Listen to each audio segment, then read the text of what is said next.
All right. Good morning, everyone. It is Monday, May 5th, and this is your Muckboots in the Capitol Small Farm mid-session update for the Oregon State Legislative Session with Friends of Family Farmers. As always, my name is Alice Morrison. I'm the co-executive director of Friends of Family Farmers, and I'm in charge of our policy and advocacy program, so I am our main advocate. Today, we are going to be covering some updates on our priorities, talking about budget activism. This is coming up real soon, and then looking ahead some dates and deadlines for the rest of the session as we head into the second half of our session, and it's really starting to get going, and our deadlines are approaching. All right, so the first thing that we're going to cover today is the updates on FOF's two priority areas. You've been hearing about these two bills all session, but our first is HB 2164, which is the state meat inspection staffing bill that we worked with Oregon Department of Ag on to make sure that we're closing the loop on this very important program.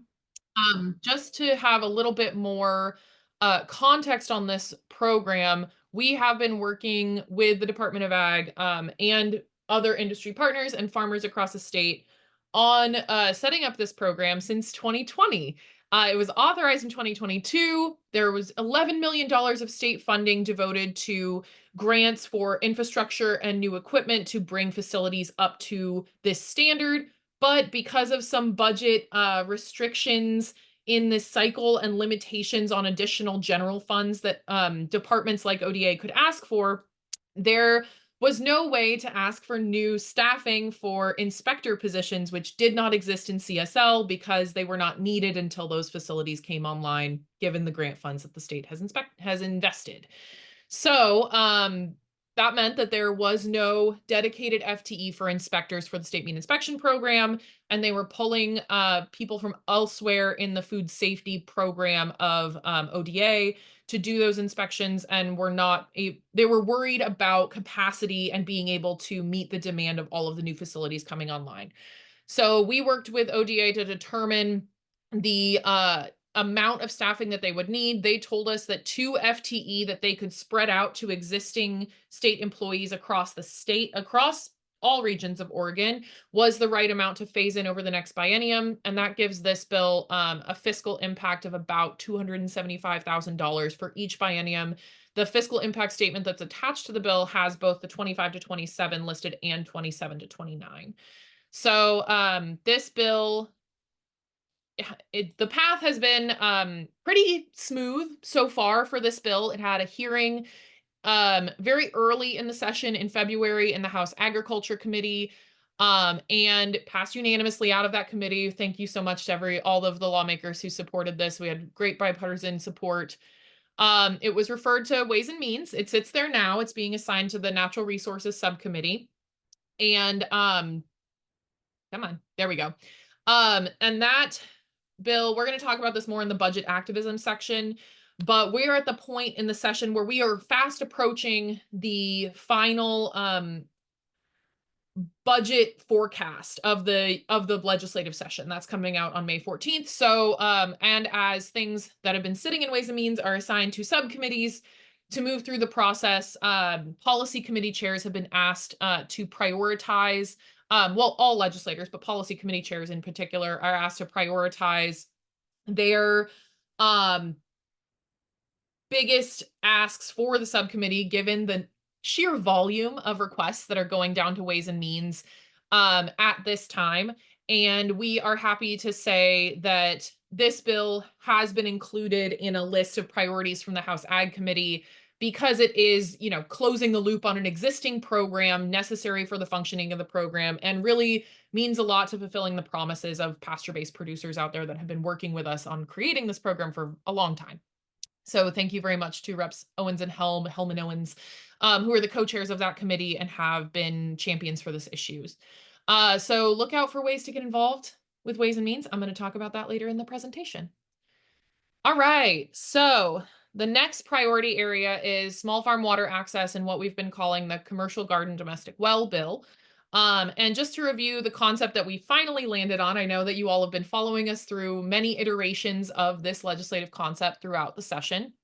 Um, the Dash 5 amendment was adopted on April 9th, and that replaced the placeholder text of the bill and remains the majority of the concept. There is another amendment, which I'm going to talk about in just a moment.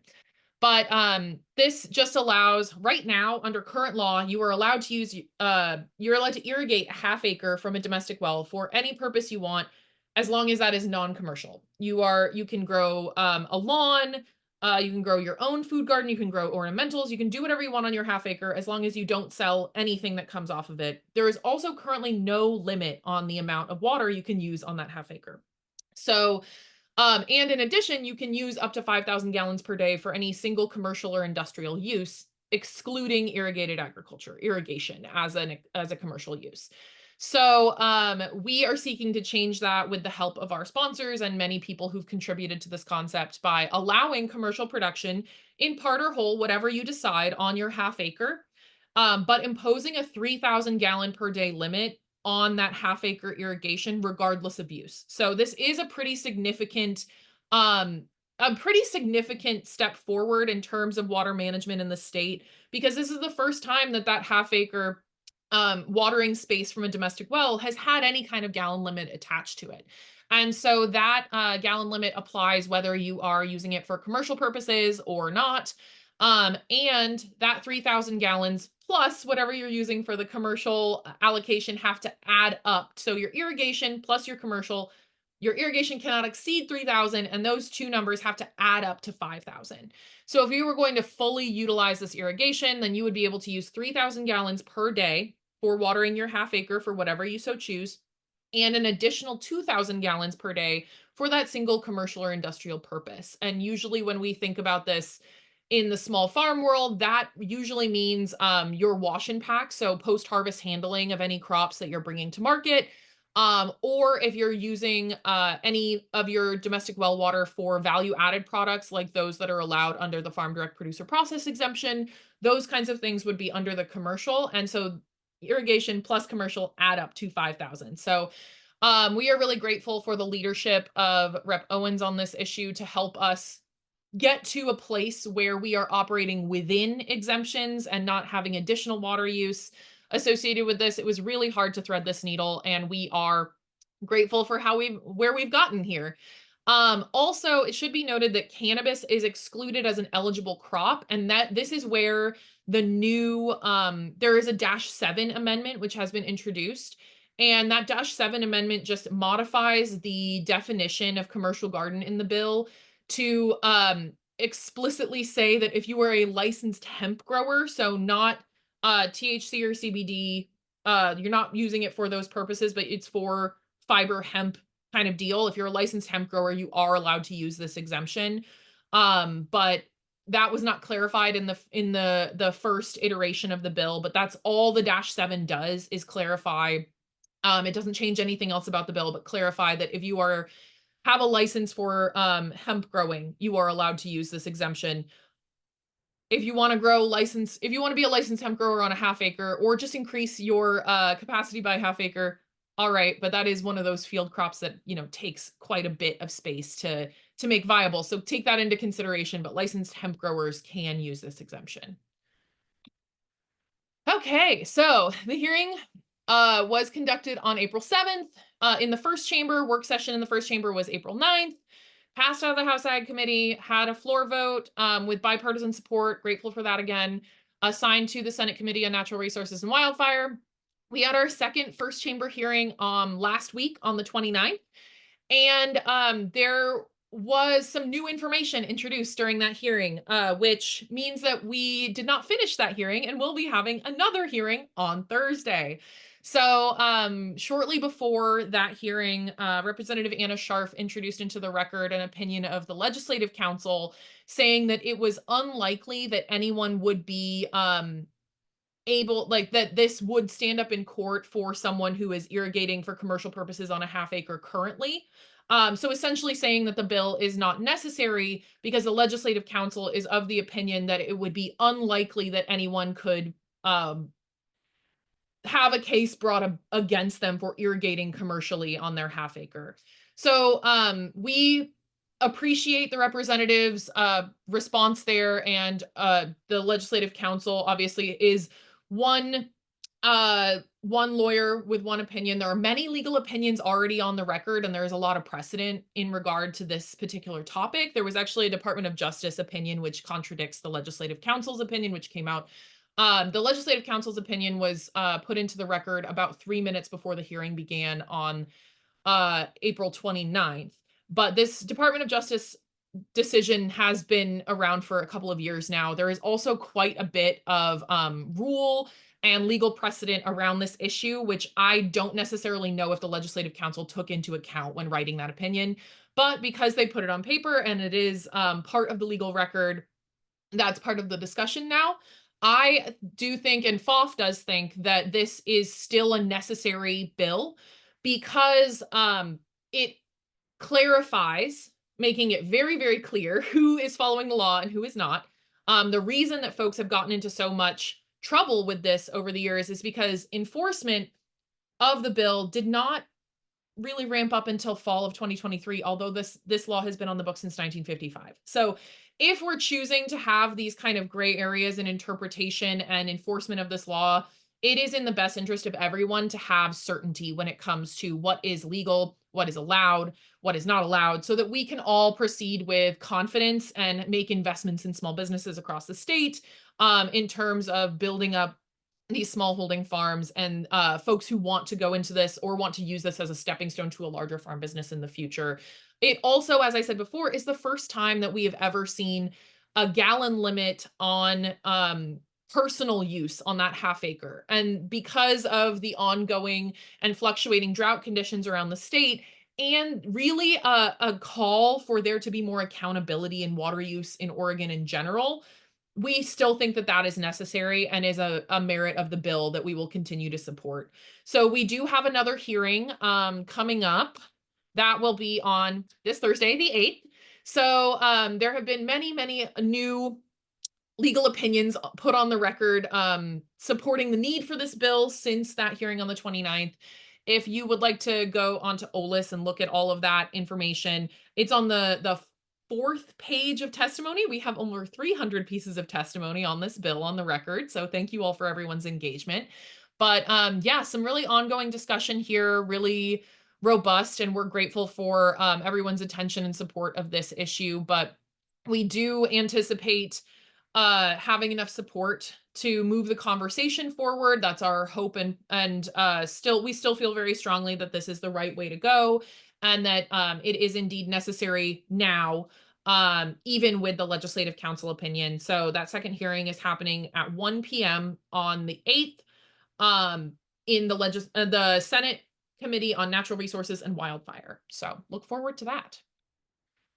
All right. Also, this is not a FOF event, but there is a community meeting on this topic at the Junction City Grange. I happen to be a member of the Junction City Grange, and because there's a lot of conversation on Facebook about this particular bill, my Grange asked me to do a talk on our work on the bill.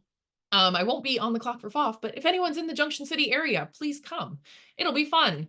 Come see us, talk about the bill. And we will also be discussing the governor's groundwater management bill, SB 1154, because a lot of community conversation, especially in the community Facebook groups regarding this bill, folks are concerned. There's a little bit of, I think that bill in particular, although it's still in flux and amendments are still being introduced, I think that some of the assumptions being made in public discourse are 3 or 4 steps ahead of what the bill language actually says. And so we want to make sure that we're grounding in the bill language as it stands. And if you are in the Mid-Willamette Valley, South Willamette Valley area and would like to come to the Junction City Grange, see you tomorrow at 6:30 p.m. Okay. So budget progress. I think you've heard me mention Ways and Means many times, but Ways and Means is the committee where all budget decisions are made. They are the committee responsible in the legislature for balancing the budget and doing budget reconciliation. So that at this point in the session is really a big numbers game. So we want to highlight, I mean, of course, we talked about HB 2164, the meat inspection staffing bill that we have been working on so closely. But we are also big supporters and part of the coalition pushing to renew the local food system grant funds, which have gone for farmer and rancher grants and food hub grants through the Oregon Community Food Systems Network and farmers market resilience and SNAP technical assistance at farmers markets through the Oregon Farmers Market Association. So these programs were introduced in 2023. This bill is to renew those funds because we did see quite a bit of demand, as in all of these funds had more than double the requests than they had money to give out. These projects are ready. People know what they need to be resilient. And we firmly believe that this is a good investment in Oregon because local food systems tend to be economic drivers for the communities that they're in. They reinvest more into the community, tend to employ more people per $1 million of sales. And these specific projects are to reduce the need for disaster relief later on. So if we can give people the tools to become more resilient to natural disasters, wildfires, extreme weather events, all of those things, then we won't need to jump into action for disaster relief as seriously and as much in the future because folks will have the trailer to evacuate their animals. They will have the shade cloth to prevent all of their plants from dying during a heat dome. They will have options to have community heating and cooling at the markets so they're not having to close markets on extreme weather days as frequently and having farmers lose sales and things like that. So these investments in infrastructure and equipment for disaster resilience and extreme weather resilience are really a good investment for Oregon. And we applaud all of the work that has been done at OCFSN and OFMA and with our partners at the Farmers Market Fund and the Oregon Climate and Agriculture Network who've been working on this with us. So this bill passed unanimously out of the House Ag Committee in February and had a really great public hearing. Thank you for everyone who participated. And also is sitting in Ways and Means. This was also listed as a House Committee priority. So thank you so much to the committee for that. And thank you to everyone who submitted testimony during the Ways and Means Roadshow period. Also, you've been getting action alerts from us about that over the last couple weeks. And thank you to everyone who included this in your asks on the record. Other things that we are still watching and will be highlighted in the FOF budget letter, which I am drafting today, and will be out. Well, that's on the next slide. I won't give you a little preview there.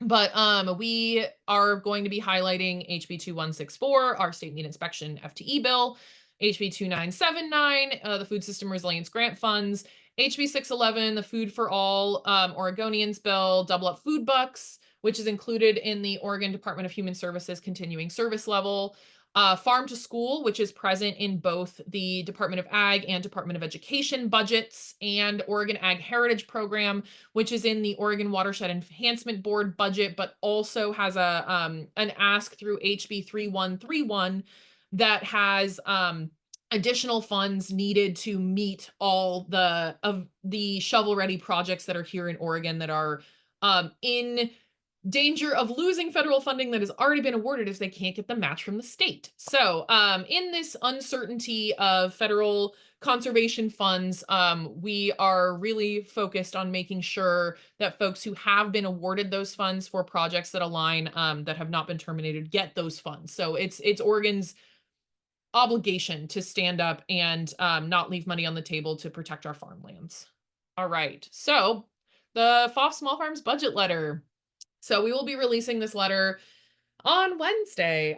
So this is really making the case for why it's a good investment to work on local food systems and community food right now, highlighting the programs that we think will have the biggest impact, those that I listed before, and that we will be looking for folks to sign on. So it's a fairly short turnaround given the pace of the session at this time, and we will be sending that out on Wednesday the 7th, and farms, community organizations, markets, etc., community food system stakeholders of all types can sign on to that letter.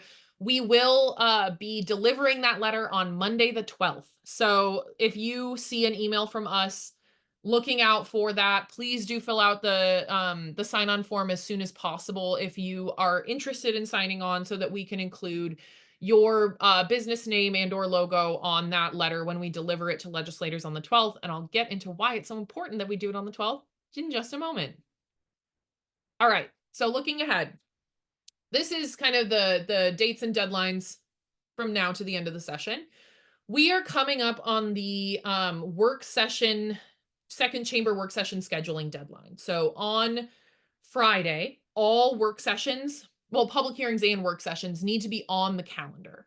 So if you don't have a work session, which is essentially the committee vote time, if you don't have your work session on the calendar and it's on the agenda for your committee by the end of the day on May 9th, you are not moving forward. That bill is now dead. So that is hurdle number one. Well, really hurdle number four for us, but at this point in the session.